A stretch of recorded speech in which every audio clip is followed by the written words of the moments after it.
Laporan kasus cybercrime di Indonesia tumbuh pesat jadi yang terbanyak di dunia. Dari data Asosiasi Fintech Indonesia, pertumbuhan pengguna internet ter-Indonesia adalah yang tercepat di dunia. Sayangnya ini dibarengi dengan banyaknya kasus kejahatan cyber.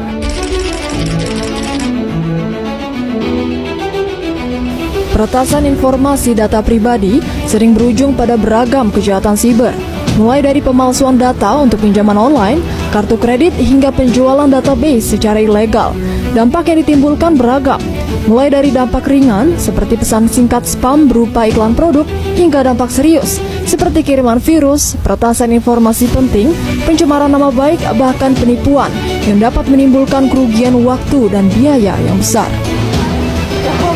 Oleh karena itu, masyarakat perlu diedukasi tentang pentingnya pengamanan data pribadi.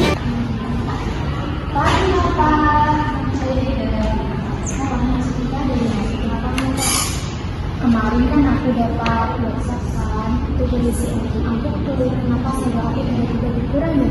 Pas kamu ngeklik linknya, kamu disuruh masukin password sampai sana enggak? Iya, tidak. Terus ada kamu masukin kode OTP-nya juga? Iya.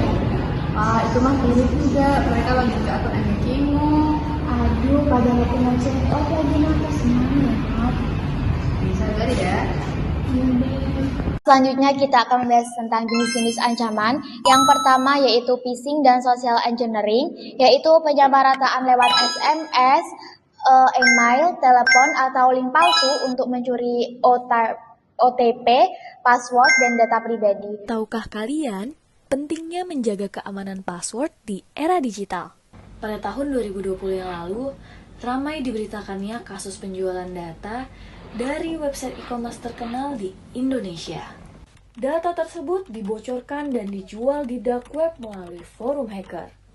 Lalu, terdapat kasus serupa yang dialami oleh platform cashback rewards asal negara lain. Oleh karena itu, menjaga password itu penting. Sehubungan dengan kasus-kasus tersebut, sama halnya dengan password di akun SIM dan learning kalian. Contohnya ketika kalian diberikan akun di Vault, namun tidak segera diganti passwordnya, bisa saja dimanfaatkan oleh orang lain dengan tujuan tertentu.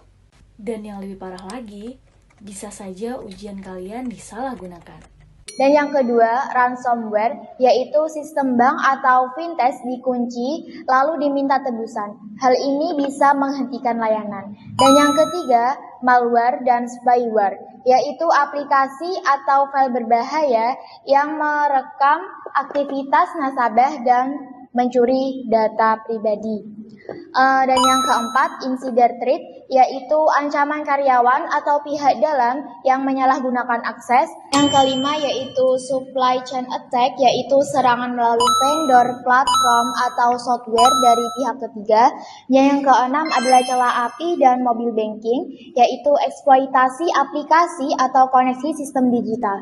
Dan yang terakhir adalah APT atau Advanced Persistent Threats, yaitu serangan jangka panjang dan terorganisasi untuk mencuri data sistem pribadi. APT melibatkan kelompok serangan yang sangat terlatih, baik berafiliasi dengan negara atau tidak, dan juga yang menggunakan teknik canggih untuk masuk ke dalam sistem target dan tetap tidak terdeteksi untuk jangka waktu yang lama.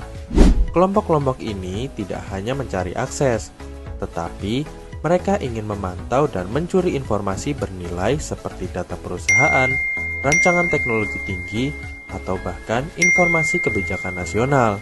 Dengan kata lain, mereka bukan hanya ingin mengambil uang secara cepat, tetapi juga akses jangka panjang untuk tujuan eksploitasi yang serius. Sekarang, hampir semua transaksi dilakukan secara digital, mulai dari belanja, transfer, dan juga investasi. Karena itu, keamanan data dan akun kita wajib perlu untuk diperhatikan, baik dari sisi pengguna maupun institusi keuangan.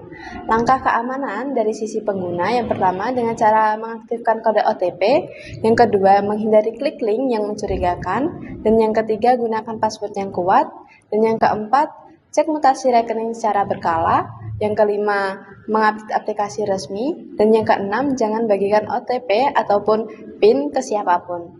Selanjutnya, langkah keamanan untuk institusi keuangan. Yang pertama, terapkan Zero Trust Security. Yang kedua, gunakan EDR. SIM, dan juga enkripsi dan firewall. Yang ketiga, lakukan update sistem dan patch secara rutin. Yang keempat, siapkan backup offline dan segmentasi jaringan. Selanjutnya kita akan membahas contoh kasus serangan digital. Yang pertama ada Moffight atau Cloud.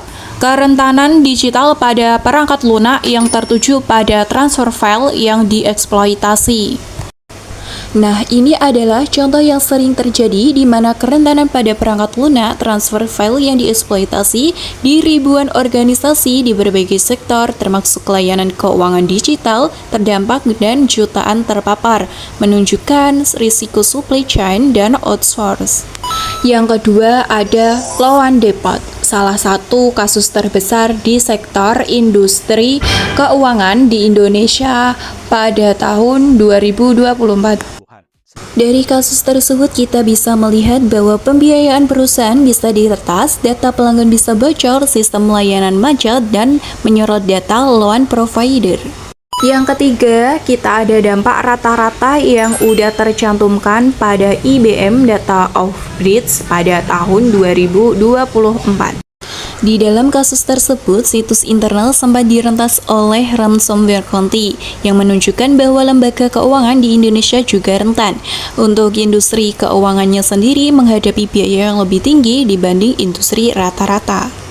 Untuk menjaga stabilitas keuangan dan melindungi konsumen, ada berbagai aturan dan standar keamanan yang harus dipatuhi.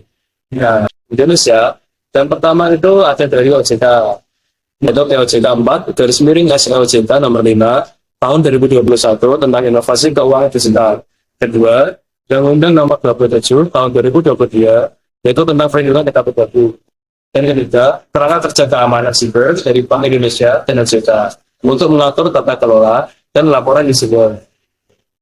Selain itu, ada juga standar internasional yang jadi acuan, seperti ISO /IEC 27001 untuk menjaga keamanan informasi.